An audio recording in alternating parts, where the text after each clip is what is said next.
ఈరోజు ఒక్క విషయం ఈ సందర్భంగా మీ అందరికీ విజ్ఞప్తి చేస్తున్నా. ఈరోజు మీరు చూస్తే ఇటీవల కాలంలో గూగుల్ వచ్చి 1,35,000 కోట్ల రూపాయలు పెట్టుబడులు విశాఖపట్నంలో పెడుతున్నారు. నిన్నే మైక్రోసాఫ్ట్ వచ్చి 1,58,000 కోట్ల రూపాయలు పెట్టుబడులు పెట్టడానికి ముందుకు వచ్చారు. అదే మరి ఇటీవల కాలంలో అమెజాన్ వచ్చి మేము 3,50,000 కోట్లు పెట్టుబడులు పెడతామని వాళ్ళు ముందుకు వచ్చే పరిస్థితికి వచ్చారు. మెటా వచ్చి మేము కూడా 1,000 కోట్ల రూపాయలు పెట్టుబడులు పెడతామని పరిస్థితికి వచ్చారు. అంటే దీన్నంతా ఇండికేషన్ ఏంటంటే ప్రపంచానికి నాలెడ్జ్ని అందించే శక్తి, సేవలు చేసే శక్తి భారతదేశానికి ఉంది. అలాంటి భారతదేశంలో మనం ఉండడం మనందరికీ గర్వకారణం. ఈరోజు 2047 వికసిత్ భారత్. నాకు ఏమాత్రం అనుమానం లేదు, 2047కి ప్రపంచంలో నెంబర్ 1 దేశంగా భారతదేశం ఉంటుంది. నెంబర్ 1 సిటిజన్గా భారతీయులు ఉంటారు. అంటే మీరు గుర్తుపెట్టుకోవాల్సింది మోస్ట్ ఇన్ఫ్లుయెన్షియల్ కమ్యూనిటీగా ఇండియన్స్ ఉంటారు. దానికి కారణం 1 మనం రిఫార్మ్ తీసుకురావడం, 2 ఐటీ ఫస్ట్ మూవర్ అడ్వాంటేజ్ తీసుకోవడం, 3వది డెమోగ్రఫిక్ డివిడెంట్ రావడం, అన్నింటికంటే ముఖ్యంగా right time, right leader, right place, that is Narendra Modi ప్రధానమంత్రిగా ఈ దేశానికి ఉండడం బిగ్గెస్ట్ అడ్వాంటేజ్గా మనకు తయారైంది.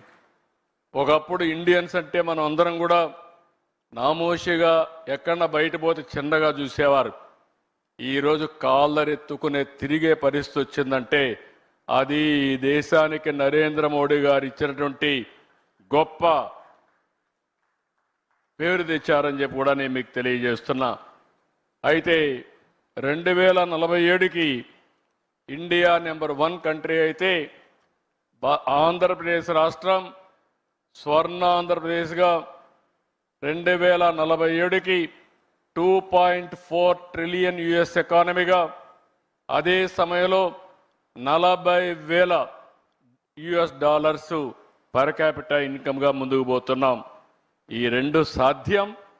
ఇది సాధిస్తామని చెప్పి మరొక్కసారి మీకు తెలియజేసుకుంటూ, దీనికి కావలసిన ఎకో సిస్టమ్ ఎవ్రీ 1 అవర్ ఆంధ్రప్రదేశ్లో ఎక్కడున్నా ఎయిర్పోర్ట్కి పోయి ఫ్లైట్ క్యాచ్ చేయాలంటే చేసే పరిస్థితి వస్తుంది.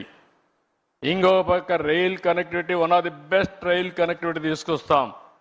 రోడ్స్ ప్రపంచంలో ఎక్కడా లేనటువంటి బెస్ట్ రోడ్డు వ్యవస్థ క్రియేట్ చేసి అప్ టు గ్రామానికి కనెక్ట్ చేసే బాధ్యత తీసుకుంటామని చెప్పి కూడా నేను మీకు తెలియజేస్తున్నా. కల్చర్ ఇవన్నీ కూడా ప్రాధాన్యత పెట్టాం. ఇవన్నీ వచ్చినప్పుడు డెఫినెట్గా ఇండియా అభివృద్ధి అవుతుంది. ఇండియాకు ప్రపంచానికి ఎలాంటి ఫుడ్ కావాలనో అలాంటి ఫుడ్ అరేంజ్ చేసే పరిస్థితిలో అగ్రికల్చర్ రీషేప్ చేస్తున్నాం. ఇవన్నీ చేయడం కోసం ఈరోజు మనం ముందుకు పోయినప్పుడు టెక్నాలజీ చాలా అవసరం. ఈ టెక్నాలజీ మేజర్ రోల్ ప్లే చేస్తుంది. ఈరోజు కాగ్నిజెంట్ చాలా రంగాల్లో పర్ఫెక్ట్గా పనిచేస్తున్నారు. నేను వారిని ఒకటే కోరుతున్నా, ఈరోజు నాకు ఒక సంజీవిని పార్కు, ఒక సంజీవిని ఒక ప్రాజెక్ట్ తీసుకొచ్చాం. 5 కోట్ల మంది.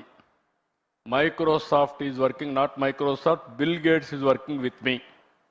ఆయన foundation side 5 crore records we are going to computerize. Every year we are going to test every individual. After that, I am going to do it every quarter clinical test. Basing on that, I am going to plan preventive, curative, real-time monitoring. That is the project I am taking up. With this project, you are going to see total changes. Even quantum computing is coming. Health diagnosis, personal medicine, we can go next time. Even so many companies are here, pharma companies. Now by using quantum computing and also artificial intelligence, new drugs you can go shorter time. That is the biggest advantage. Either healthcare, pharmaceuticals, new formulations, agriculture, and so many things. There is a lot of opportunities. For everything in knowledge economy, I am assuring you, Andhra Pradesh will produce one of the best proof of concept. Today my secretary is here, IT secretary. We are having a real-time governance, data lake. All information is available, historical data. Then automatically I am getting current data.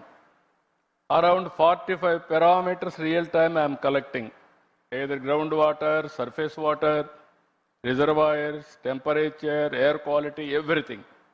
Ultimately, decision will be taken by using artificial intelligence, communication to the last mile in real time. Again, WhatsApp governance. No citizen need to come to Andhra Pradesh. I want to provide one smartphone to every citizen of Andhra Pradesh. This smartphone will solve all the problems, either government or health or education, every problem.